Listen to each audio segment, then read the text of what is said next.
So started this whole thing trying to do things that made me uncomfortable, just so those things wouldn't make me uncomfortable anymore.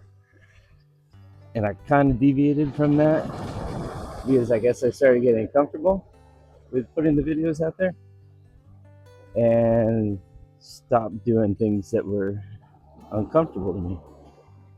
So right now I'm in Maui, friend's wedding, and this is uncomfortable for me. Doing this in public, like this in front of filming, just feels weird, and I don't know.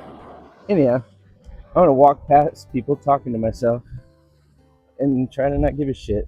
And while I tell you about a very, very cool, I don't know, life changing, maybe impactful journey that we took a few years back with the family, and that's called the Great Loop.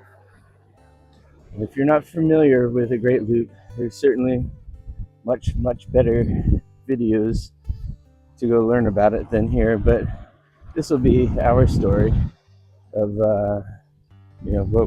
what we did and how we went about it, and so I guess I'll tell you first what it is, and that is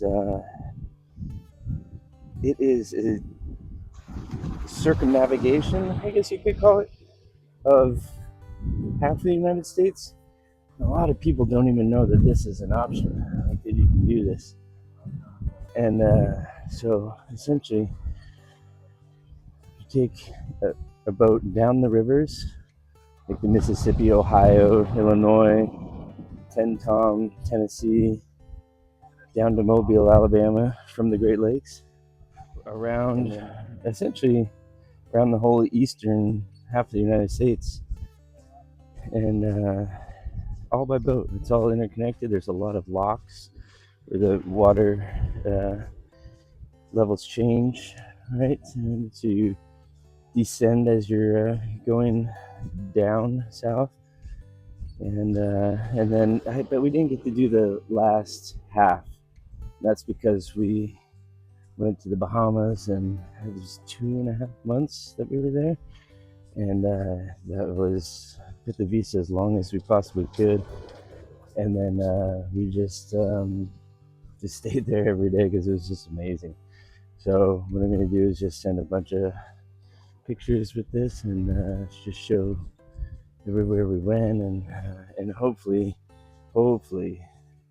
this will be an inspiration to somebody, because that trip is something you definitely got to do.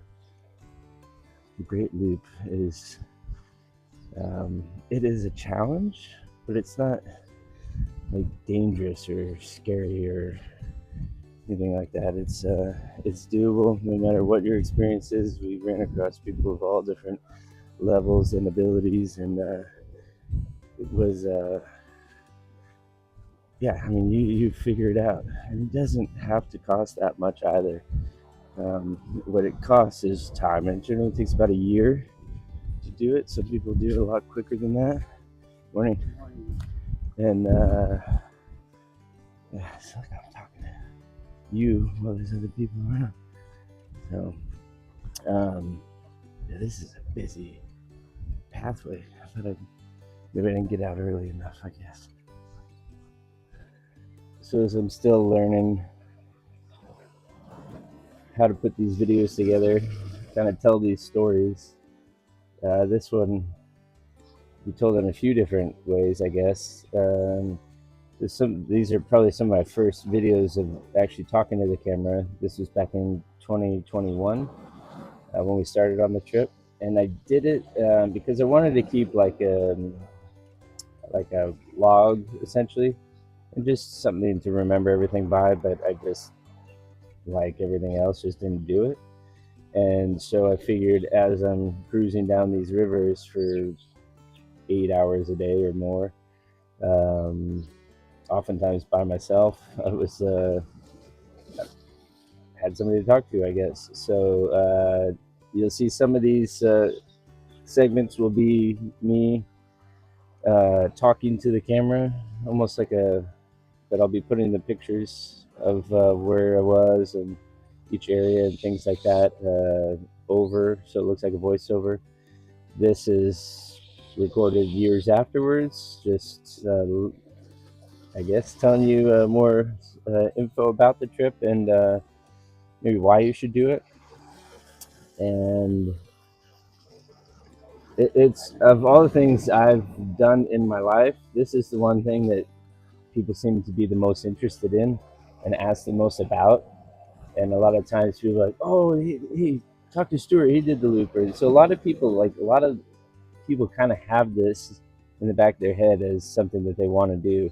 And it really is a great adventure. And you see places that you wouldn't see otherwise, and you meet so many different people. And I mean, just the vast variety of cultures that you see, coming down the rivers in these small little, 2,000 person towns, Civil War era stuff that the main highway doesn't go through.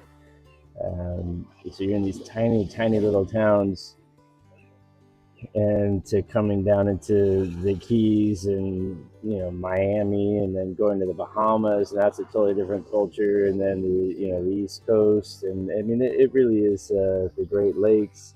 There's yeah, I mean it would be as if you're traveling through Europe, all the different cultures that you come across. So, um, but it in our case, we bought, well, specifically bought a boat in the Great Lakes because being a boat dealer for 20 years, I knew I didn't want a saltwater boat, and I knew the marketability of a freshwater boat in a saltwater environment. So, um, my I wouldn't call it a plan, but I think I knew we probably weren't going to complete the whole thing because we started in September 2021. We sold the business in January of 2021. The kids committed to let's see if we can turn my camera around right there. To giving it a year and going and traveling on the boat and homeschooling. But they wanted, for their freshman year, they wanted to be back in school. So we did, committed to that, and that got us essentially to, from Sturgeon Bay, Wisconsin, to where we ended in Charleston, South Carolina, and ended up delivering the boat up to Carolina Beach, North Carolina. So that's as far as we made it, which is roughly half, I would say. But so yeah, we bought the boat in Sturgeon Bay, and the reason being, like I said, I wanted a freshwater boat. Those boats up in the Great Lakes, I highly recommend it because their lives are completely different. Those boats go out for 3 or 4 months out of the year, and the rest of the time, most of them stay in a heated barn over the winter. So the exposure that these boats get in the Great Lakes, and they don't really cost anymore, I wouldn't say.